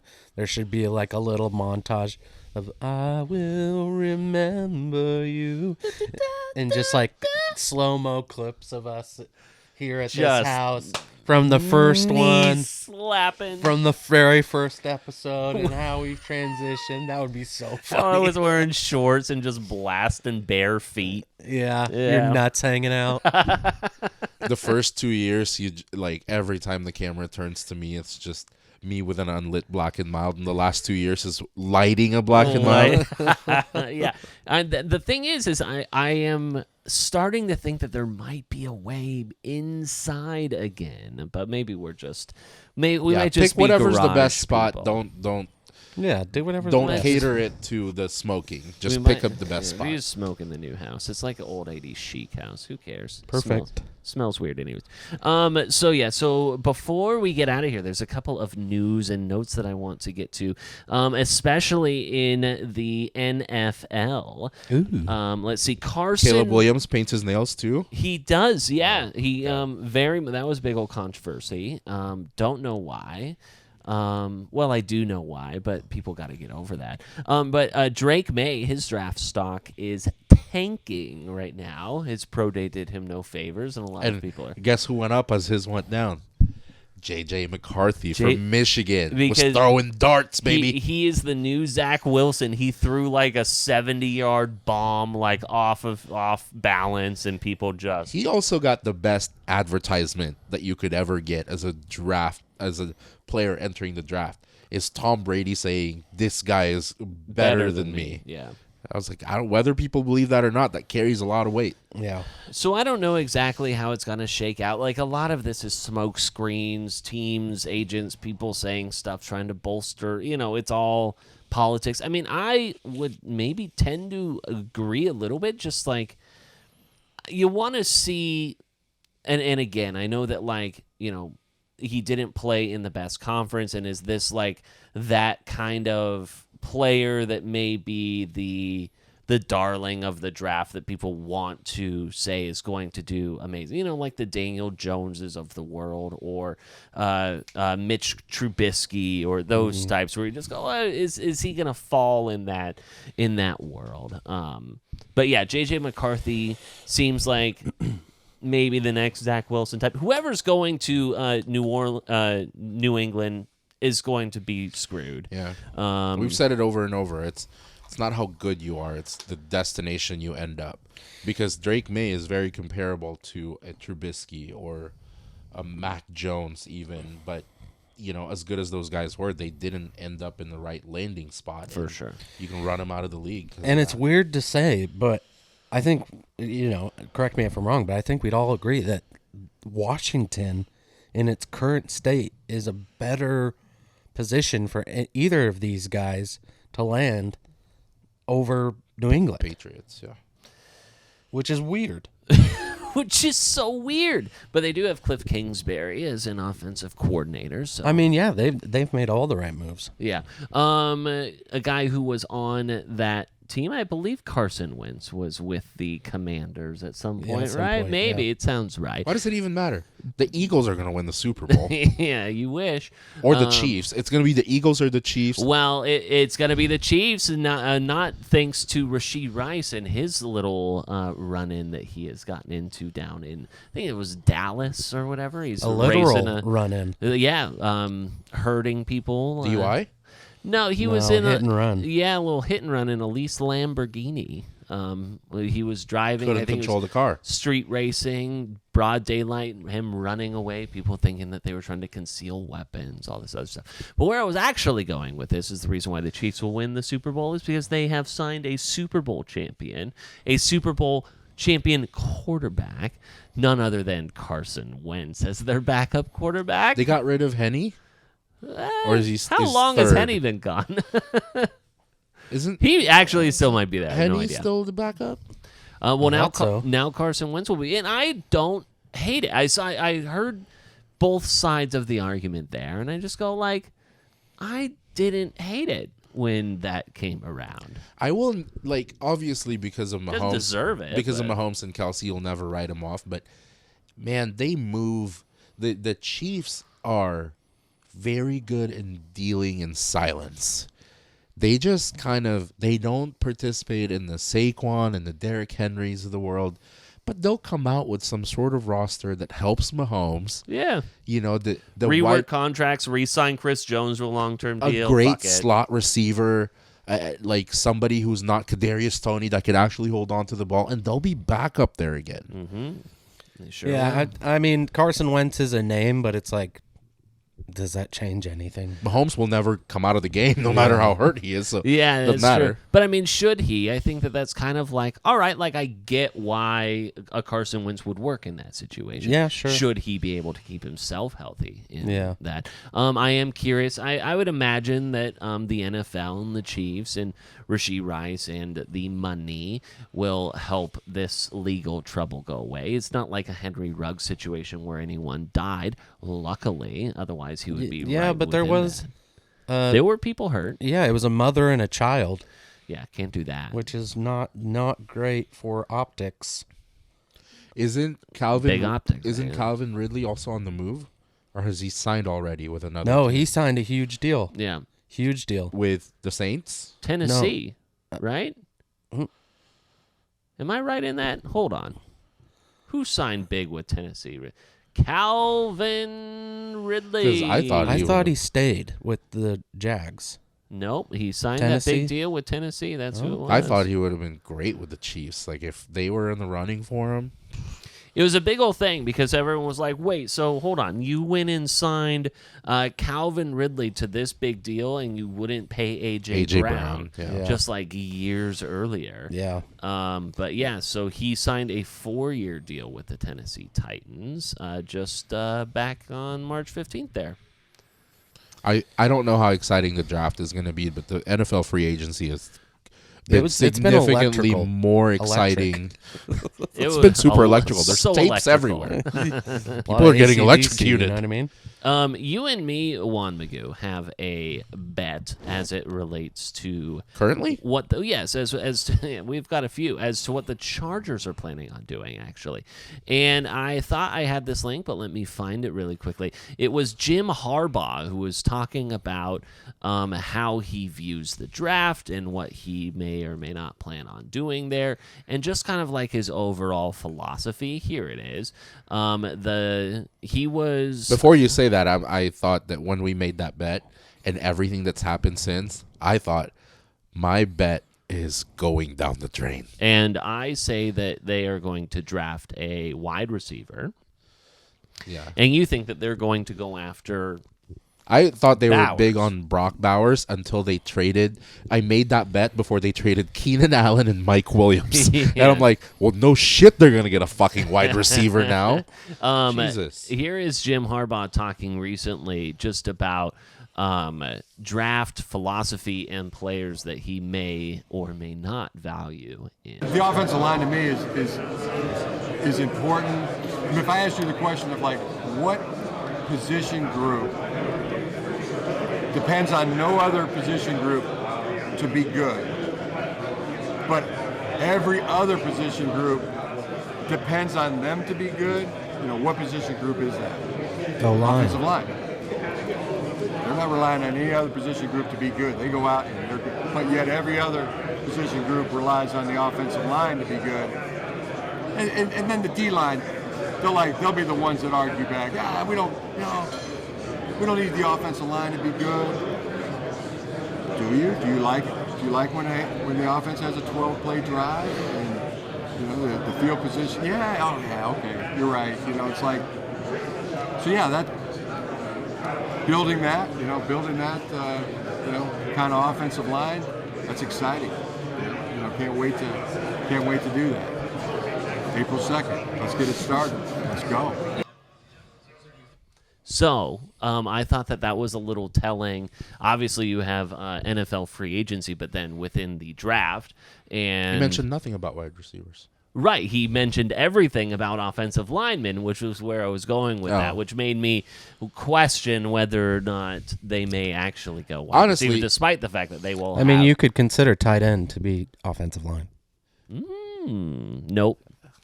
This was officially a tight end specific bet. This was not you were not backing your way into winning. Well, this your bet. bet was that he would take Brock Bowers, right? Our bet was for $20, and I thought the Chargers were definitely high on Brock Bowers, and he bet that it's going to be any wide receiver. What I'm saying is they could still take a tight end with that mentality. If they view a tight end as an offensive lineman, don't do that. I think the odds of the bet are against me now because I didn't know that they were gonna. When we made this bet, I didn't know they were gonna get rid of Keenan Allen and Mike Williams, and I'm like, but I also shit. I think that you could spin zone that and be like, stop instigating. Well, I mean, the bet it's not isn't going going to change your anywhere. bet. I'm just saying that you could spin zone that and be like, who's one of the best receivers available? Who's also a good blocker. Who's also a good blocker, which he obviously values, Brock Bowers. And the having a good tight end is growing in the league where you have to have a dependable tight end. It's an essential part of a successful offense and something that Herbert hasn't had. But I think there hasn't been any proof that Herbert has had success with tight ends. Because he hasn't had one like that. Because he hasn't had one. But losing Mike Williams and Keenan Allen, I think they have to draft a receiver. Yeah. I think to have to replace those two guys, especially the type of numbers that Keenan Allen put up last year and that Mike Williams would have put up had he not gotten hurt, you can't have Quentin Johnston as good as he is to be your wide receiver one. I think they're either... No, they're going to make another move. Yeah. It could be from free agency, but who knows? Yeah. For sure. I think that they obviously shed the contracts they needed to shed to save some cap room, rework some contracts. I just think it would be stupid of them if Brock Bowers is on the board at that point in the draft and they don't take him, they're dumb. I think that I'll let you buy out for $18. No, I think that I think they still go wide receiver first round. Maybe they try and get into the first round again to get an offensive lineman, or they use their middle rounds to really start building up. But if they don't go wide receiver, offensive lineman, literally the whole draft, obviously they. How about this for a real gambler move?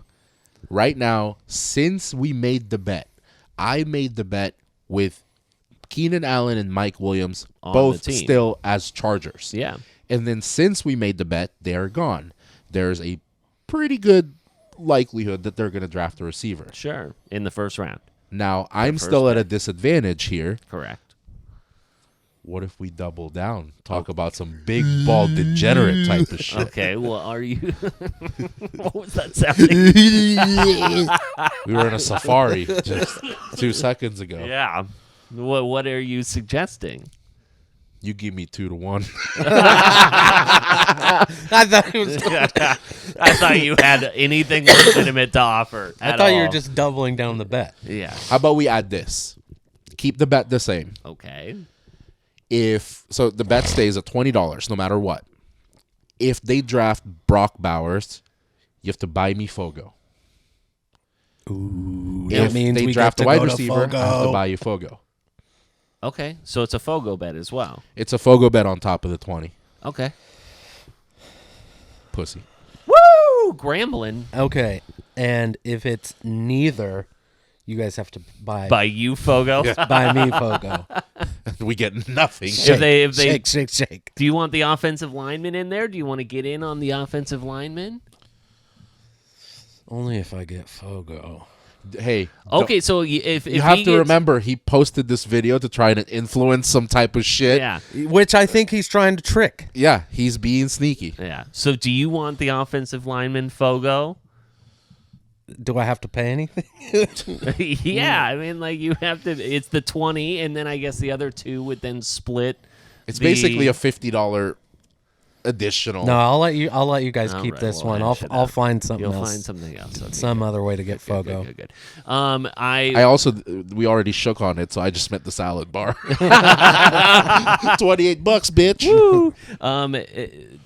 The person who could buy us actually couldn't buy us both Fogo with his incentives bonus this year. Aaron Rodgers was the least paid incentive bonus paid out this year.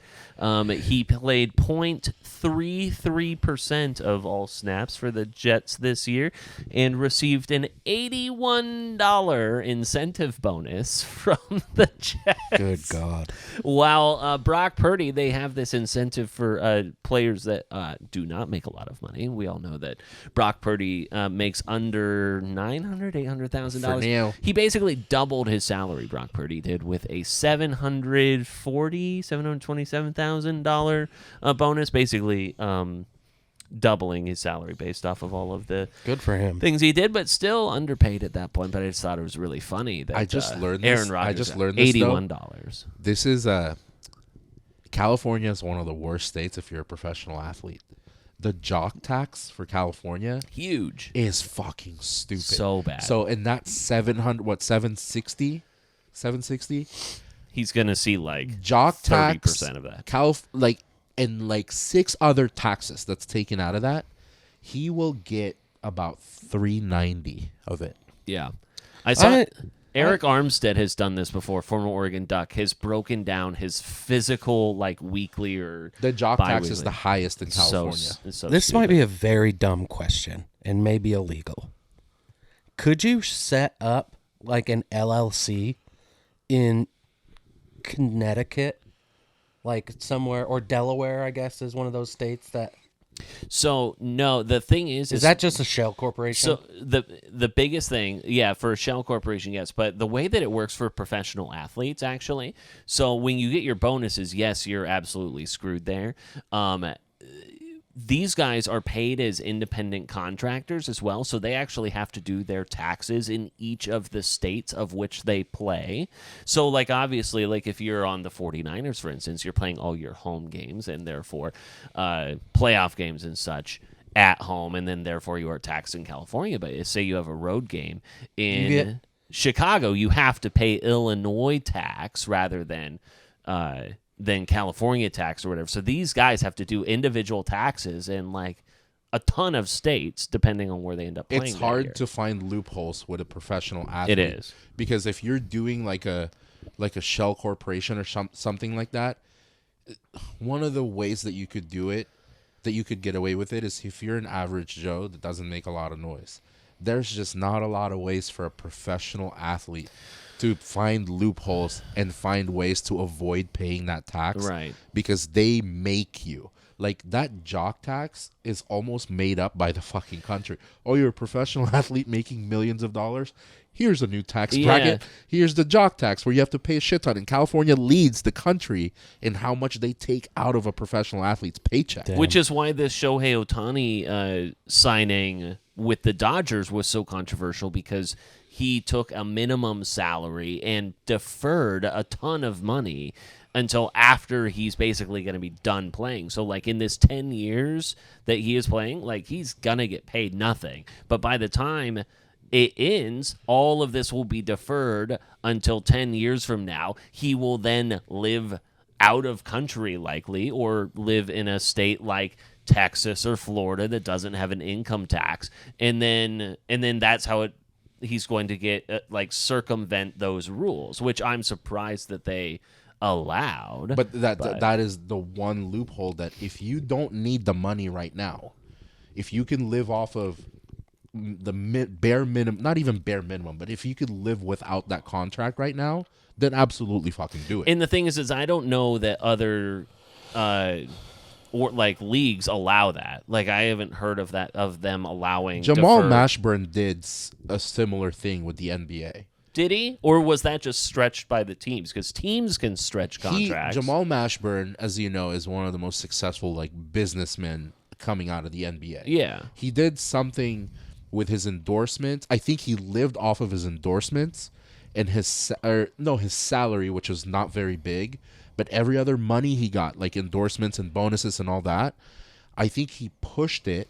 So Hid from himself. When he was done playing and decided he was living in the South, then he took all of that money, which were taxed less, and that's when he opened 100 Outback Steakhouses, 100 Taco Bells, Subways, Papa John's, and all this shit. That's what he used the money for. So Ohtani is if you don't need it right now, and that's generational wealth type of money. If you don't need it right now, collect it in Japan. Yeah. Don't deal with U.S. taxes. They'll probably give you a lot of it. I'm not sure how much this person will earn coming up and next week, in addition to talking about the the NCAA championship games.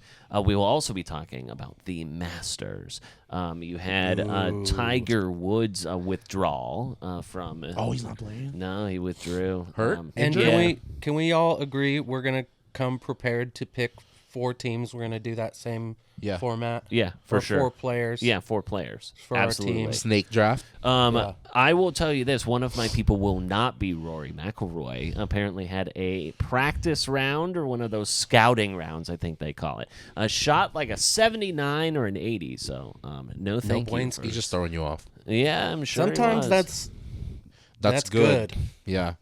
That's like Y'all when can have Rory at the Masters. That's totally that's like- fine with me. you see somebody warming up in basketball and they make everything like, hey, did you use up all your chips and you're not Yeah. gonna do well in the game? It's like when I go golfing and I hit the driving range before. If I can't connect with anything, it's gonna be a good round. Yeah. So we'll each have 4, and then we'll coin flip or draw names out of a hat to do, and then do the snake draft. Yeah, so we'll draft a total of 5, but the 5th is just a tiebreaker. Won't we also have Masters at Jimmy's, which I like that. Yeah. And then are we still in the March Madness at Jimmy's? Has Purdue covered? I don't know. But don't you? That's all you got to keep track of. But isn't the spread different? So every game. Yeah. Every Yes. game the spread's different. Yeah. So I don't know if they've covered You can since. I guess we could look. You can look it up, and at least on like the Score app, which I have, it'll tell you the closing line. Where do they base it off of? What? I don't know. Yeah. Just text Scott. Yeah, we don't want to You look text this up. Scott. We don't have his number. Go into Jim. Scott, what's We're your not number? a Jimmy's regular like We're you Gators yet. people now. No, you don't. Do not label me as a Gators people, motherfucker. Jesus. Woo, I'm yeah, he closer- doesn't want to hear I'm that. closer to a Jimmy's No, person yeah. than a Gators person. No, that's true. Peter's trying to Jimmy's force your will hand. Have our hearts there. The final thing Yeah. before we get out of here, I love myself a good conspiracy theory. This is the only thing I want to talk about with the MLB. Have you guys seen that there were 4 players on the Oakland Athletics who wore these wristbands that basically supported the sale, or at least a bar or a dive bar that was supporting the sale of the Oakland Athletics to the ownership group in Las Vegas. And since then, one of them has gotten traded, one of them has been released, and 2 of them have been downgraded to AAA. And one of those guys, the previous week, was hitting like 429 and had like 10 hits, 2 home runs, like something crazy like that. And I just love just a terrible franchise within the Oakland Athletics, a poverty franchise retaliating against their players who are passively wearing these types of Yeah, things. that doesn't I'm sure sound that- like a conspiracy theory. That It just sounds like a shitty ownership. shitty ownership. Okay, No, I don't buy it. You don't buy it. It is absolutely a conspiracy. In what way? Well, maybe conspiracy is the wrong word, but I don't buy that they're shitty owners retaliating on the players. Oakland's moving. They're moving to Las Vegas, but they're getting a lot of resistance from fans because they've been in Oakland forever. Sure. If you don't punish and reprimand those players, you are telling your fans we're leaving. They're sneaking this on people. So they're It's punished. the worst sneak of all time. How is it the worst sneak of all time? The 4 players There's that have, renderings of a stadium in the 4 Las players Vegas. that have voiced out that they support moving to Las Vegas have been reprimanded. So it's showing them that we're not going They're anywhere. trying to create the facade that they want to They're trying stay. to put up a front that they want to stay, and then they're gonna fucking shock you And by they'll saying just- they're moving to Vegas, and those players Surprise, who've we're been playing leaving. well, they're gonna move right back up. Yeah. It's just a timeout. That's all Well, it is. just a little I time honestly, I don't think there's many sports stories that I could care less about. out. I just thought it was Baseball just- interesting. Baseball just sucks. not about this scandal or whatever, but just about the Oakland A's in sure. general. Yeah. It's like, who fucking cares? Ohtani is the fucking only bright light of baseball. Yeah. He's the only one I pay attention to. Baseball just. Did you even pay attention to opening day? Well, I know that in the first week, Mookie Betts for the Dodgers has like the most hits, the best on base percentage, the most home runs, the most like everything. So that was pretty cool. The Astros have their first win, which was a no hitter. And it's interesting because there's been 11 no-hitters in the last 4 years. In the previous 50 years, there were 12. And I thought that was interesting, but it's like, and the more that I was listening to it and hearing about it, it was like there was so much pride in not getting no hit in those previous 50 years. You were always like trying to just like bunt to get on base or just like try and foil it. A lot of these guys these days are just like hitting for home runs. Yeah, so just Mattress whatever Mac he already does. put $3 million on them. Yeah, probably. But But he just lost a lot of money on Houston. he sure did. Well, he probably broke even with all of his mattress sales. But yeah, so the Astros win their first game, and it is by way of a perfect game. Listen, the most exciting thing about baseball right now is that all-you-can-eat seat with the Miami Marlins. All-you-can-eat seat, yeah, that's true. The $52 all-you-can-eat hot dogs and everything else. That and was quite Shohei the menu. Ohtani and the interpreter. Those are the two most exciting things about baseball right now. We have run out of time for this week, but I do have a list of offerings that I want to go over. So that'll be next week. Like in church? Yeah, new food offerings at each of these stadiums, which includes like a foot-long bacon-wrapped dog with a bunch of tater tots and all this. Obviously, you're teasing this, and it's going to be next You're week. But teasing I'm me. guaranteeing you that Chase Field, which is the fat-ass field in all of MLB, is up there. It sure Chase is. Field with the Diamondbacks have They always do it the good. obese fucking concessions. They have the weirdest. It was like chili dog topped with pulled pork, topped with brisket, and mac and cheese on top, and it's 24 inches. That and even grosses me out a little it bit. comes with all you can drink Pepsi and a cold stone. Yeah, there's like, It's like Jesus one Christ. of these has like a white chili queso smash burger or something Ooh. like that. So that is an instant shit yourself. No beans. But we will talk about that and much more in a new setting next week in Lake Oswego. God. So Just we don't live there. Just Yeah, just me, we don't endorse. just this guy. I do not endorse Lake Oswego, nor will I ever. Well, I am very excited as we say goodbye. Why don't you go ahead and we can just. Can you even reach that that light switch up there? Go ahead and get it. Boom. Clear eyes. Full heart. Can't lose.